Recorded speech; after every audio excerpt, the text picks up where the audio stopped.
سب سے پہلے دل سے غیر اللہ کا خوف نکالنا ہوگا. سب سے پہلے غیر اللہ کا خوف صرف اللہ کی محبت سے نکلتا ہے.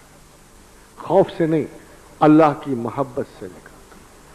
اور یہی کچھ اللہ آپ سے چاہتا ہے. فاذکروا اللہ کا ذکرکم آباءکم او اشد ذکرا. مجھے اسی طرح یاد کرو جیسے آبا و اجداد کو کرتے ہو. ذرا زیادہ کرو تاکہ مجھے معلوم ہو کہ تم دنیا کی ہر شے سے بڑھ کر صرف مجھ سے محبت کرتے. تو دس از گاڈ از لو سک.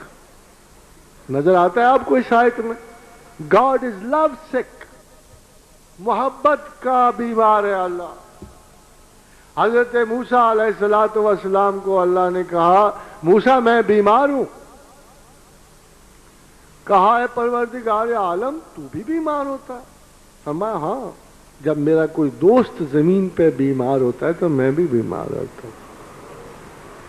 تو فلاں جگہ، اور یہ مصدقہ حدیث ہے بخاری اور مسلم کہ فلاں جگہ میرا ایک دوست ہے، تو اس کی عیادت کو جا اور میری طرف سے اس کی عیادت کر.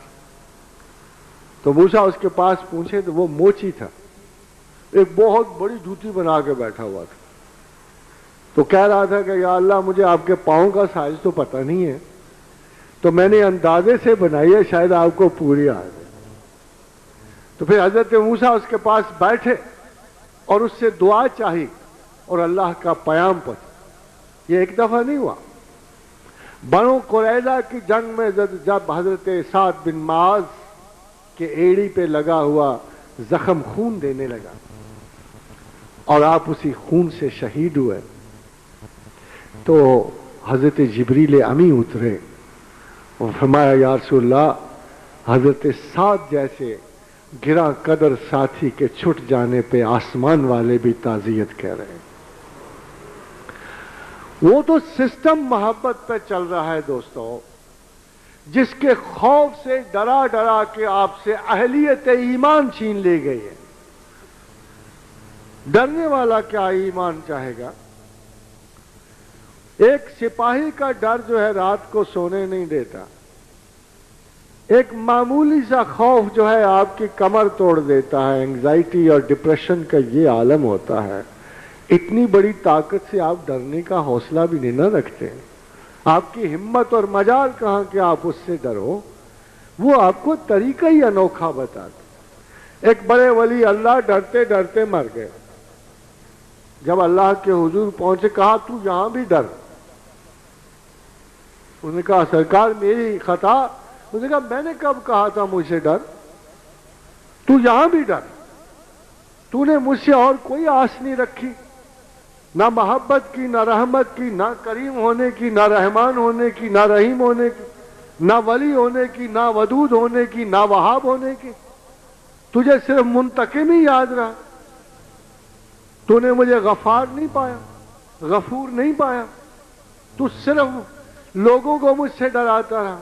میں تو وہ ہوں کہ جس نے اپنی کتاب میں ایک قانون لکھ دیا تھا. قل یا عبادی الذین اسرفوا علی انفسہم. اے میرے بندو تم نے بڑا اسراف کیا، بڑے ظلم کیے، بڑی زیادتیاں کی، میرے ساتھ کی، لوگوں کے ساتھ کی، میرے مذہب پہ الٹے پاؤں پھرے تم. مگر دیکھو سب سے بڑا گناہ نہ کر بیٹھنا، اس سے ذرا بچ کے رہنا. قل یا عبادی الذین اسرفوا علی انفسہم لا تقنطوا من رحمت اللہ. میری رحمت سے مایوس نہ ہونا. اس سے بڑا گناہ زمین پر کسی مخلوق کا نہیں ہے کہ وہ اللہ کی رحمت سے اللہ کی رحمت سے وہ بے نیاز ہو جائے اور اپنے ناقص سے معمولی سے انسانی گناہ کو اس بے قرار وسعت کائنات کی حامل رحمت سے بڑا قرار دے. توہین خداوند. لا تقنطوا من رحمت اللہ. ذرا اصول دیکھیے، ان اللہ یغفر الذنوب جمیعا. بے شک تمہارا اللہ وہ ہے جو جملہ تمام گناہوں کو معاف کرتا ہے. There is no exception. No exception. اس قانون میں اللہ نے کوئی ایکسیپشن نہیں دی. ان اللہ یغفر الذنوب جمیعا، تمام گناہوں کو معاف کرتا ہے. انہ هو الغفور الرحیم. مگر حضرات گرامی، یا ایک مسئلہ اٹھتا ہے کہ کوئی نہ کوئی ایسا گناہ بھی ہوگا جس پہ اللہ نہیں بخشتا.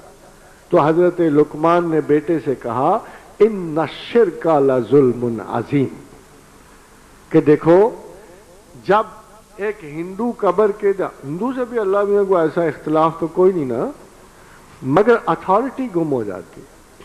ذرا آپ فلسافیکلی غور کریں کہ ہندو قبر کے دہانے پہ پہنچتا ہے اور خدا کہتا ہے من ربوں کا. اب اس نالائق کی سوچ کبھی گئی سرسوتی نہیں، شیوا نہیں، وشنو نہیں، برہما، برہسپتی. وہ 1,00,000 دیوی دیوتاؤں میں سے کس رب کا نام لے گا جب اس کو بخشنے والے کے نام کا نہیں پتا؟ تو اس کی بخشش کون کرے؟ اللہ تو اس کا ذمہ دار ہے نا جس کی اپلیکیشن اس تک پہنچے.